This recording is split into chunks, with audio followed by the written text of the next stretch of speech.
กลับบ้านไม่ได้ติดอยู่ เดินไปต่อไม่ได้รองเท้าก็ไม่สปอร์ตลมก็แรงมาก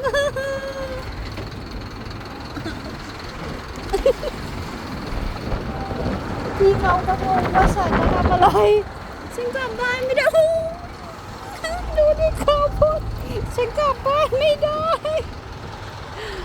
ช่วยด้ว